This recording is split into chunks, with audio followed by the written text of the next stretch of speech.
Kembali lagi bersama Kak Dini. Nah, kali ini Kak Dini mau membahas tentang apa aja sih yang perlu kita persiapkan saat terapi perilaku itu akan dimulai gitu ya.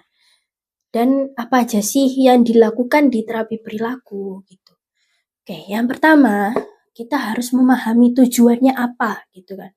Tujuan utama terapi perilaku adalah merubah perilaku yang negatif menjadi perilaku yang positif gitu. Nah, dari situ kita bisa lihat tuh, kita catat dengan baik. Misal anak ini nggak bisa diam gitu ya, kita tulis, oh anak kurang bisa diam.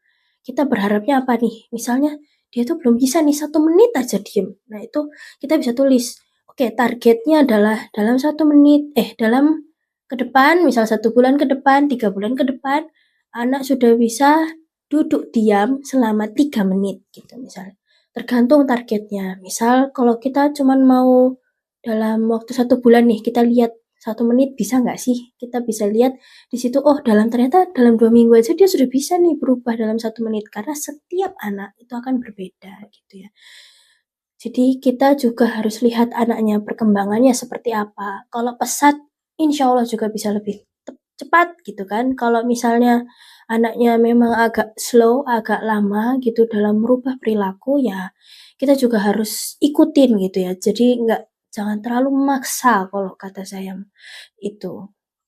Oke, yang kedua, menggunakan reward untuk perilaku positif yang sudah dia lakukan atau memberikan reward saat dia sudah bisa melakukan perilaku yang lebih positif dibandingkan biasanya. Misalnya dia kayak tadi deh, nggak bisa diem. Awalnya dia itu nggak cuma bisa 30 detik. Ternyata dia bisa nih 40 detik gitu misalnya.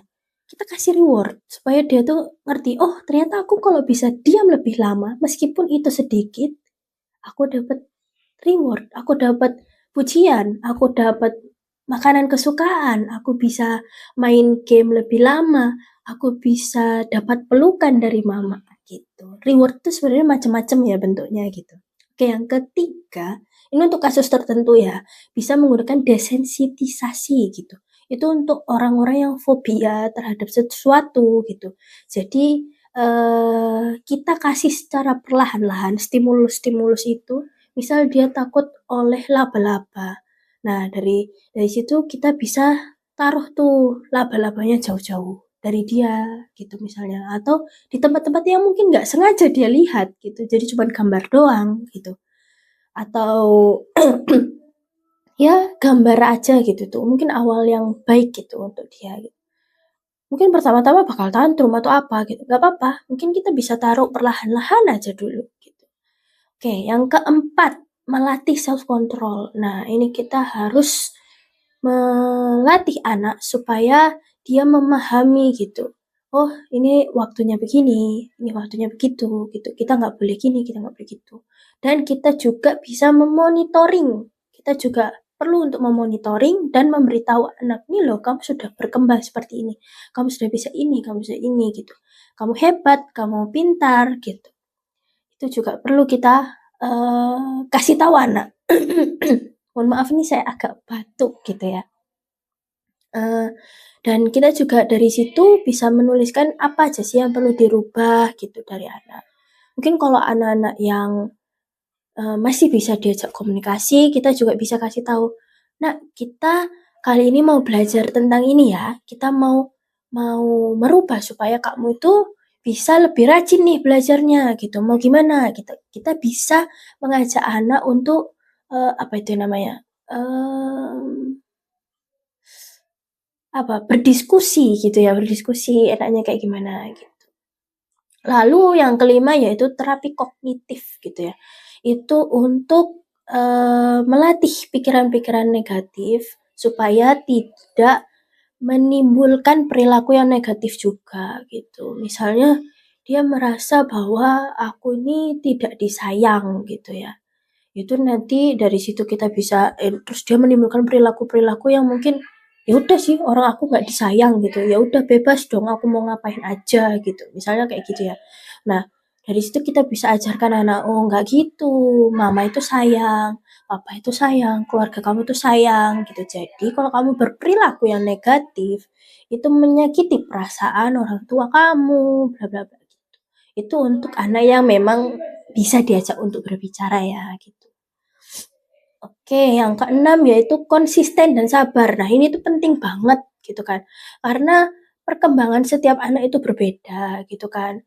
Seperti yang tadi saya bilang, entah ada yang lama, ada yang cepat gitu. Nah, kita perlu untuk konsisten. Jadi tidak hanya di terapi, di sekolah gitu atau di ruang terapi, tapi di rumah itu juga dilakukan oleh orang tua.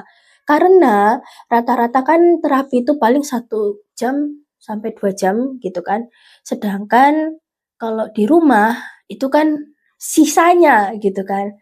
Jadi otomatis lebih lama bersama mama, papa, atau keluarga lainnya begitu. Lalu yang ketujuh yaitu pembelajaran sosial. Pembelajaran sosial ini untuk mengajarkan anak supaya dia itu bisa meniru perilaku-perilaku yang mungkin kita lihat, oh ini loh baik, dia menolong orang lain gitu. Dari situ dia mungkin bisa melihat gitu, oh ternyata dengan menolong orang lain itu perilaku yang baik gitu. Dia meniru dari TV atau secara langsung malah lebih baik gitu. Dan juga melatih sosialisasi anak, entah dengan teman sebaya atau orang yang lebih tua atau yang lebih muda, bagaimana cara bersosialisasi dengan yang lebih muda, cara yang lebih dengan yang lebih tua itu seperti apa, itu tuh nanti kita bisa ajarkan anak gitu. Salah satunya itu yang kalau, untuk yang lebih tua itu kayak belanja di eee, Alfa gitu atau ke Indo gitu kan, yang ya grosir-grosir gitu itu nanti kita bisa belajar tuh ke warung-warung, paling enak sih warung ya karena mungkin dekat dengan rumah gitu. Nah dari situ kita bisa belajar, "Nak coba kamu beli kecap, nanti kamu yang bayar ya," gitu. Nah dari situ dia nanti ngomong sama orangnya gitu, penjualnya, "Pak mau beli kecap gini gini," gitu. Lalu yang terakhir yaitu evaluasi.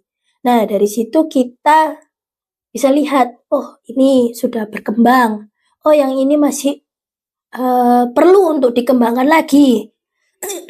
Atau misalnya kayak, oh ini sudah bisa ditambahin lagi nih, lebih susah. Oh ini kayaknya nggak bisa ini, dia yang ini nih masih belum bisa. Jadi kita turunkan standar itu, kita turunkan target itu ke lebih di bawahnya. Bisa jadi misal targetnya adalah dia bisa masang baju, bisa make baju gitu. Nah, kita buat targetnya lebih rendah lagi, bukan itu gitu. Tapi dia bisa memasukkan baju ke kepalanya aja gitu dulu. Nah, kita bisa mulai start dari situ supaya target itu tetap ada, tapi anak itu tetap ada perubahan gitu. Meskipun sedikit demi sedikit. Begitu. Terima kasih. Dadah.